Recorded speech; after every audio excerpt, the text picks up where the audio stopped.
ناظرین السلام علیکم۔ ناظرین آج ہم آپ کے سامنے پیش کرنے والے ہیں کہ حلال جانور کون کون سے ہوتے ہیں اور ان کو کھانا اور اس کا کیا فائدہ ہے، یہ آپ کی خدمت میں پیش کر رہے ہیں۔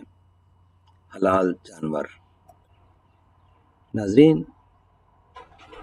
حلال جانور اس جانور کو کہا جاتا ہے جس کو کھانا حلال اور شریعت میں جائز ہو۔ اسلامی شریعت میں بھی کچھ جانور حلال جانور کہلاتے ہیں۔ اسلام میں ہر جانور کا گوشت حلال نہیں بلکہ چند مخصوص جانور ہی ہیں جن کا گوشت حلال ہے۔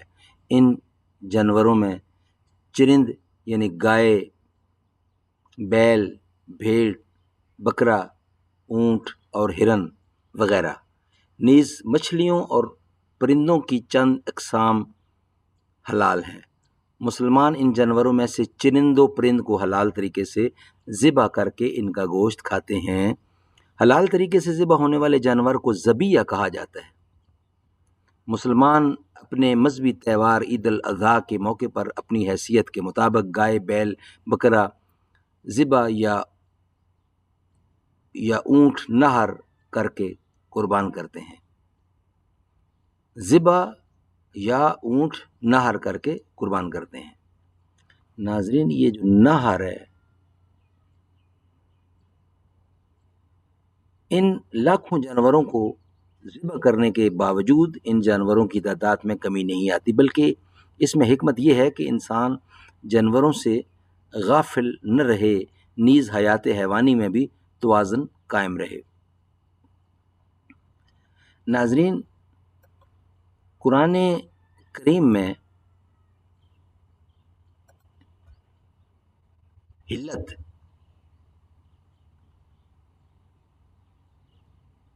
قرآن کریم کی آیت ہے، اس کا ترجمہ ہم پیش کر رہے ہیں۔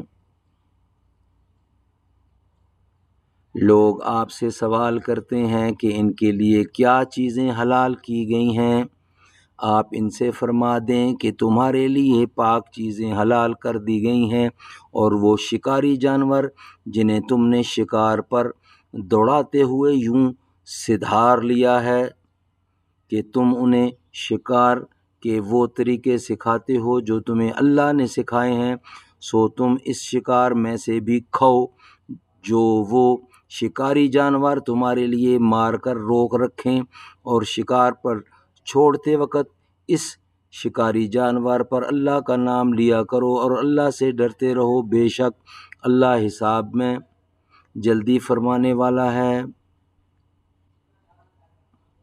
ناظرین آیات قرآن لکھی ہیں بہت مدھم لائٹ میں، اس لیے غلطی نہ ہو جائے اس لیے میں نے پڑھی نہیں ہے۔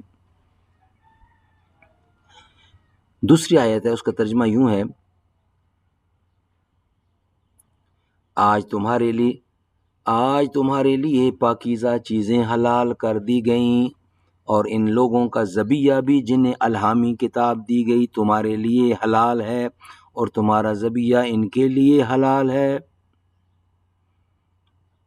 نیکسٹ، اے ایمان والو، ان پاکیزہ چیزوں میں سے کھاؤ جو ہم نے تمہیں عطا کیں، اور اللہ کا شکر ادا کرو اگر تم صرف اس کی بندگی بجا لاتے ہو۔ قرآن کریم سورۃ بقرہ 172۔ نیکسٹ، اور تم سے فرمایا ان پاکیزہ چیزوں میں سے کھاؤ جن کی ہم نے تمہیں روزی دی ہے، اور اس میں حد سے نہ بڑھو ورنہ تم پر میرا غضب واجب ہو جائے گا، اور جس پر میرا غضب واجب ہوگا سو وہ واقعی ہلاک ہو گیا۔ سورۃ طہ کی 81 نمبر آیت ہے۔ تمہارے لیے سمندر کا شکار اور اس کا کھانا حلال کیا گیا ہے تمہارے اور مسافروں کے فائدے کے لیے۔ سورۃ مائدہ کی 96 نمبر آیت۔ جب سب سے پہلی میں نے آیت تلاوت کی وہ سورۃ مائدہ کی 4تھی آیت تھی، اس کے بعد دوسری جو آیت تلاوت کی ہے وہ ہے سورۃ مائدہ کی 5ویں، تیسری سورۃ بقرہ کی 172، چوتھی سورۃ طہ کی 81 اور 5ویں مائدہ کی 96۔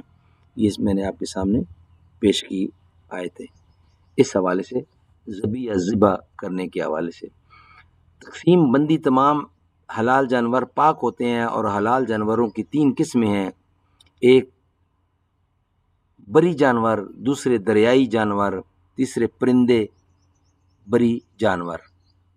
ناظرین انشاءاللہ آپ کے سامنے مزید اس کے اوپر ہم بات کریں گے، ایک ایک کو ڈسکس کریں گے نیکسٹ ویلاگ میں۔